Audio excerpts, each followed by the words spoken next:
Hegseth may also have to work to stay in the good graces of Donald Trump. Now, Trump is not known for backing down in the face of controversy, but Trump has also been very public about his distaste for people dealing with addiction. Trump himself does not drink, a decision he credits to watching his brother succumb to alcoholism at a young age. And Trump's position on addiction is not exactly one of empathy. I've also, not only a brother, I've lost a lot of friends to addiction, drugs, alcohol, and there are other addictions also, frankly. It would be nice if people would do certain things and live certain ways, but they're just not able to break it. But you know the way that you solve the problem? Don't have them. When I look at a friend that can't stop smoking, I don't understand why it's hard to stop. I say the way you stay away, just don't drink. Just don't have it. If you don't have drugs, if you don't experience early on, you're not going to have a need for it. You're not going to have an addiction. If you don't drink alcohol, you're not going to have an addiction. You're not going to have this insatiable urge to have a drink. That is how Donald Trump thinks about alcohol and addiction. Now, allegations about Hegseth's sexual assault and impropriety are unlikely to move Donald Trump, a man who himself was credibly accused of assault or harassment by more than 20 women.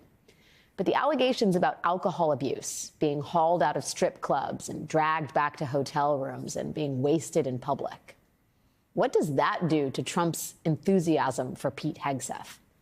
Trump has already lost one of his top picks when Congressman Matt Gaetz withdrew from consideration for Attorney General. And a few hours ago, Trump's pick to lead the Drug Enforcement Agency also withdrew his nomination due to conservative opposition to the COVID-19 policies he implemented as a Florida sheriff. That's according to the Washington Post. If Pete Hegseth's nomination goes the same way as those two, what does that mean for Trump's other controversial nominees? People like Kash Patel, Trump's pick for FBI director, who has explicitly threatened to use the department to go after Trump's enemies. Are there any of Trump's controversial nominations that are going to even make it to a Senate vote? And if they do they stand a better chance than John Tower? Joining me now is journalist and historian Garrett Graff. Also with me is Susan Glasser, staff writer at The New Yorker. It's great to have you both on tonight, and I'm eager to get your thoughts about what is a fairly kinetic situation here. Susan, you've studied and reported on Trump and his inner sanctum up close. And I kind of wonder how you think Trump's own attitudes and ideas about addiction and alcoholism may be factoring in, if at all, to the weakening support here for his defense secretary pick.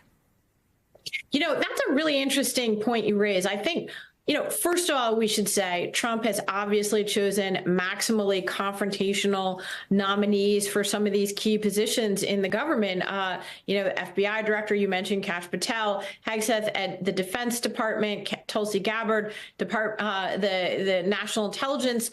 Those are very radical choices. And what's interesting is that the conversation here is not about the radical and extreme views that they espouse. It's not about the agenda to essentially blow up large swaths of the national security apparatus of this country, but whether certain personal behaviors are such outliers that might be the only disqualifier. And, I think that it does appear that Hegseth's nomination is running into trouble. If this were anything other than Trump's Washington, I would say the signs are that he's never going to make it to a vote. But, Trump has chosen the path of confrontation. As you know, he doesn't like to back down from a fight. As long as there's a path forward, I think he'll pursue it. But, 6 senators, the math here is that they can only lose 4 senators if all the Democrats hold together. So the math doesn't look good when your own mother is being cited as one of the bullet points in the case against you. I heard that she's going to give an interview tomorrow to try to rebut that, but that email is pretty damning. My colleague Jane's reporting, it's not just about individual allegations of drinking. The man was not able to run very small veterans organizations as a management change. The Pentagon is the biggest one we have. Yeah, I mean, I have to ask, Garrett, in terms of the character profile that's emerging here, I agree with Susan. Like so many of Trump's picks here are radicals. They're people that don't care about what the norms are, what the institutional history would dictate. This is kind of a different twist.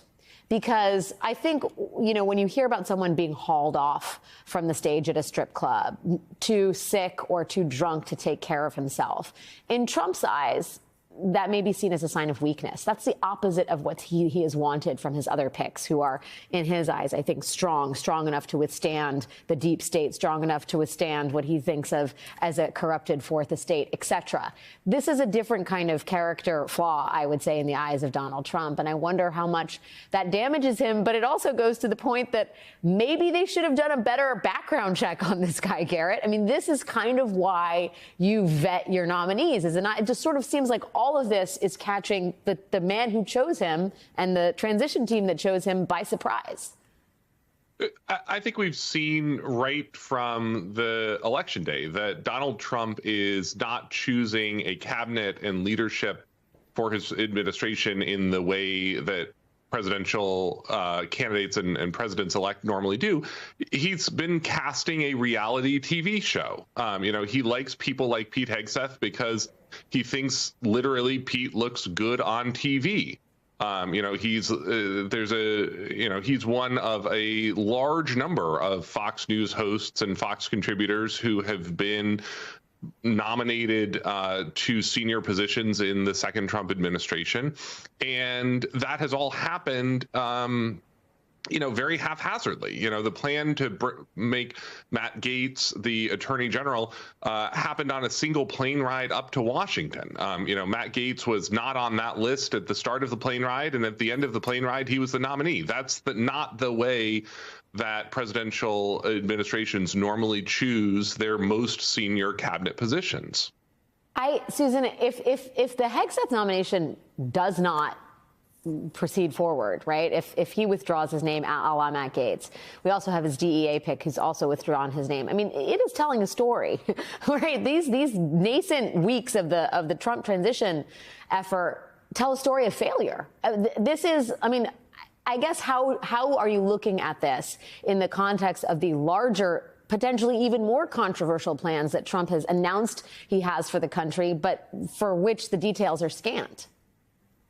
Yeah, well, that's right. The details are scant, but the contours of what he has already pledged to do are actually sweeping, radical, and they can go forward even if a number of nominees, including this one, blow up on the tarmac. And I think that's the risk, right, is that we become so focused on, the overwhelming evidence of the unsuitability of one or two or three of these nominees. First of all, he seems to be taking the swarm approach, not with drones, but with nominees. And so, there's so many scandals, it's hard to know which one to focus on. And I think that's by the way, been part of Donald Trump's playbook from the very beginning, and I think it might be effective. So we're not even talking about nominating Robert F. Kennedy Jr., a vaccine denier, to be in charge of our public health apparatus. We're not even talking about Kash Patel, who has literally threatened and put out a list of 60 names, explicit names of people in the deep state. He went on Steve Bannon's podcast. He said he wants to,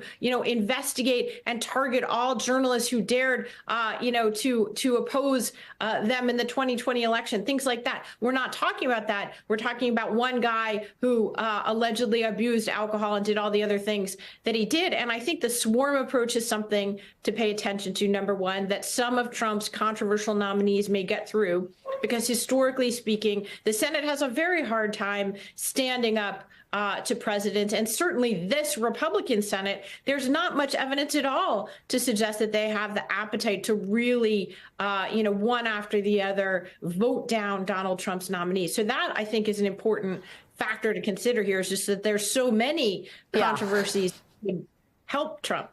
Yeah, I mean, and Garrett, you have written, you have an op-ed right to this end about Kash Patel and how unsuitable and dangerous he is at the DOJ. We are going to take some time to talk about him. You call him more concretely dangerous and worrisome than many of Trump's other questionable choices. And by the time you wrote this, Pete Hegseth had already been his defense secretary pick. Can you talk about the way in which you see him, independent of whatever he might do to Trump's allies? And that ain't nothing. But what he could do to the department itself in terms of restructuring it and remaking it in his fashion, in his image, if you will. Yeah. Donald Trump has chosen Kash Patel as his nominee for FBI director for a very explicit purpose, which is that he wants to weaponize the FBI against his political enemies. And the truth of the matter is that as a nation, we know exactly what that looks like. We know what a weaponized FBI looks like. It looks like what the FBI was in the late 1960s and early 1970s in the final years of J. Edgar Hoover's reign as FBI director. It looks like a bureau that abuses the civil rights and civil liberties of ordinary Americans, that it persecutes political enemies and helps political friends.